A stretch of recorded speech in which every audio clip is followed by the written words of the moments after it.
बाबासाहेबांना त्यांनी प्रत्यक्ष पाहिल्यानंतर केरू जाधवांचे मोठे चिरंजीव श्याम जाधव यांना सोबत घेऊन केरू रामचंद्र जाधव बाबासाहेब आंबेडकरांना भेटण्यासाठी मुंबई येथील त्यांच्या राजगृहावरती गेले आणि बाबासाहेबांची त्यांची भेट झाली। आणि बाबासाहेबांना पाहिल्यानंतर केरू जाधवांच्या डोक्यामध्ये मनामध्ये जी विचाराची क्रांती पेटली, त्या क्रांतीचंच त्या ठिकाणी सुरुवात करताना स्वतः केरू जाधवांनी त्यांच्या गळ्यामध्ये असलेली पंढरपूरच्या विठ्ठलाची जी माळ आहे ती माळ राजगृहाच्या कंपाऊंडमधील एका झाडाखाली ती पुरली आणि स्वतःच्या मुलाला सांगितलं की बाबा रे, आजपासून हाच माझा पांडुरंग।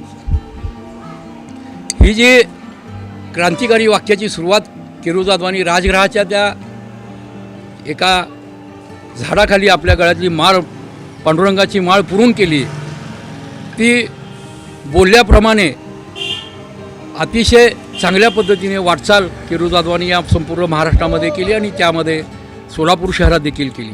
आजपासून बाबासाहेब हाच माझा विठ्ठल अशी प्रतिज्ञा करत मातंग समाजात जन्माला आलेल्या केरू रामचंद्र जाधव यांनी बाबासाहेबांच्या विचारांवर मार्गक्रमण करायला सुरुवात केली।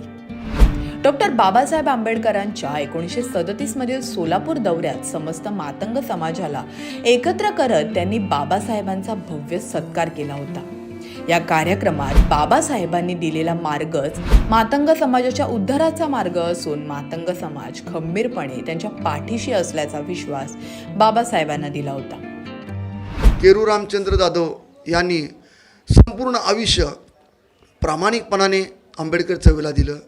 डॉक्टर बाबासाहेब आंबेडकरांचा दौरा अण्णासाहेब आयदळे यांच्या प्रचारार्थ सोलापूरला 1937 रोजी होता।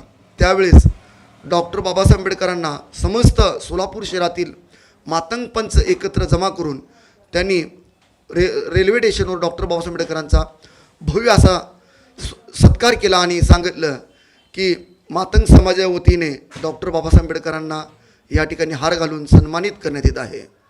मिलिंदनगर या परिसरामध्ये सभेमध्ये डॉक्टर बाबासाहेब आंबेडकरांनी चालवलेली ही सनदशील चळवळ हाच खरा आमचा उद्धार करेल अशी विचार व्यक्त केली आणि त्यांनी बाबासाहेबांच्या सोबत मातंग समाज एकनिष्ठ आणि प्रामाणिकपणे आहे असं सभेमध्ये त्यांनी उल्लेख केला। डॉक्टर बाबासाहेब आंबेडकरांनी धर्मांतर करण्याची घोषणा केली। देशभर धर्मांतराचे वारे वाहू लागले। केरू जाधव यांनी मुंबई इलाका परिषदेत मातंग समाजाच्या सामूहिक धर्मांतराचा ठराव करत बाबासाहेबांच्या धर्मांतराच्या घोषणेला कृतीशील पाठबळ दिले। मुंबई मातंग इलाका परिषदेमध्ये डॉक्टर बाबासाहेब आंबेडकरांच्या सोबत मातंग समाज सामूहिकरित्या धर्मांतर करण्यास तयार आहे असा पहिला ठराव मांडला। त्यानंतरनं डॉक्टर बाबासाहेब आंबेडकरांच्या धार्मिक, राजकीय, आर्थिक, सामाजिक अशा प्रत्येक लढ्यामध्ये सोलापूर जिल्ह्यातून केरू रामचंद्र जाधव आघाडीवर होते। केवळ घोषणा न करत केरू जाधव यांनी नागपूरच्या धम्मदीक्षा भूमीमध्ये सुमारे 10,000 मातंग बांधवांसोबत धम्मदीक्षा घेतली। केरू जाधव यांनी सोलापूरच्या महिला कर्मचाऱ्यांचे प्रश्न सोडवले, सामाजिक, राजकीय, शैक्षणिक क्षेत्रात महत्त्वपूर्ण योगदान दिले। बाबासाहेबांच्या महापरिनिर्वाणानंतर त्यांचा अस्थिकलश सोलापूर येथे आणण्यात त्यांचे महत्त्वपूर्ण योगदान आहे। डॉक्टर बाबासाहेब आंबेडकरांचं महापरिनिर्वाण झाल्यानंतर त्यांनी आदरणीय भैयासाहेब आंबेडकरांच्या नेतृत्वाखाली संबंध भारतामध्ये जो अस्थिकलश बाबांचा देण्यात आला त्यामध्ये सोलापूर शहरामध्ये अस्थिकलश आणण्यामध्ये त्यांचा सिंहाचा वाटा होता। डॉक्टर बाबासाहेब आंबेडकरांच्या चळवळीत काम करत असताना त्यांनी मोहोळ इथे स्वतःचं वसतिगृहही चालवलं। शैक्षणिक सिंहाचा वाटा पण त्यांनी देण्याचा प्रयत्न केला। अनेक वेळेस त्यांना अडचणी निर्माण झाल्या, ते आमदारकीला उभा होते। आमदारकीलाही त्यांचा काही विचाराच्या वर्णव्यस्थित विचाराच्या माणसांमुळे पराभूत झाला, परंतु त्यांनी कधीही आपले विचार मागे घेतले नाहीत। केरू जाधवांच्या नेतृत्वामध्ये सोलापूर शहरातील महानगरपालिकेमध्ये काही महिलांना त्यांनी चतुर्थ श्रेणी कर्मचारी म्हणून महिलांना त्यांनी त्या ठिकाणी महानगरपालिकेमध्ये सेवेत रुजू करून घेतलं. त्यांच्यासाठी त्यांनी संबंधित अधिकारी, संबंधित प्रशासन यांच्याकडे कागदोपत्री पत्रव्यवहार केला. भारतातील सामाजिक क्रांतीमध्ये मातंग समाजाचे मोठे योगदान आहे, परंतु मातंग समाजातील या सोनेरी इतिहासाची दखल घेण्यात आली नाहीये. हा बुद्धकालीन इतिहास असेल किंवा भीमा कोरेगावच्या रणसंग्रामाचा इतिहास असेल, या सर्वच ज्या या देशामध्ये क्रांती झाली, या प्रत्येक सामाजिक क्रांतीमध्ये मातंग समाजाचा फार मोठा सहभाग आहे.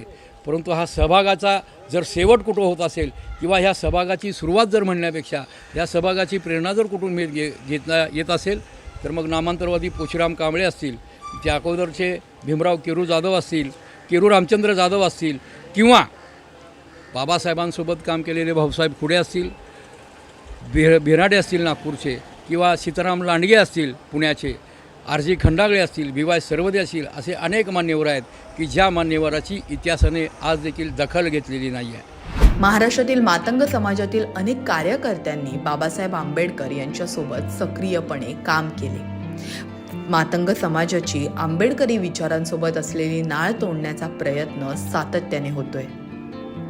महाराष्ट्रामध्ये ज्या पश्चिम महाराष्ट्र असेल, विदर्भ असेल, मराठवाडा असेल, कोकण असेल, या पाचही विभागामध्ये मातंग समाजाच्या प्रमुख मान्यवरांनी सक्रिय होऊन बाबासाहेबांसोबत काम केलेलं आहे. आणि आज देखील बाबासाहेबांच्याच विचाराचं काम करत असताना महाराष्ट्रातला तरुण हा व्यापकपणे आणि विचारानं काम करत आहे. हे अतिशय आनंददायी बाब आहे. परंतु इथल्या जातीवादी व्यवस्थेला या मातंग समाजाने वैचारिक आणि सामाजिक क्रांती करू नये किंवा या समाजामध्ये अशा पद्धतीची क्रांती होऊ नये अशी मनाशी खुणगाट बांधून असलेले काही लोक या समाजामध्ये वैचारिक दरी आणि विष पेरण्याचं काम करत आहेत. वैचारिक दरी निर्माण करून दोन समाजामध्ये तेढ निर्माण करण्याचं काम करत आहेत. बांधवांनो, केरू रामचंद्र जाधव यांनी डॉक्टर बाबासाहेब आंबेडकरांचे विचार मातंग समाजात रुजवण्याचे महत्त्वपूर्ण काम केले. सत्यशोधक विचारांशी नाळ असलेल्या मातंग समाजात आंबेडकरी विचारांची पेरणी करण्याचे महत्त्वपूर्ण काम त्यांनी केले. केरू जाधव यांनी निर्माण केलेली स्वयंप्रकाशाच्या दिशेने आगेकूच करणारी ही सम्यक पायवाट मातंग कुटुंबांना सदैव खुणावत राहील.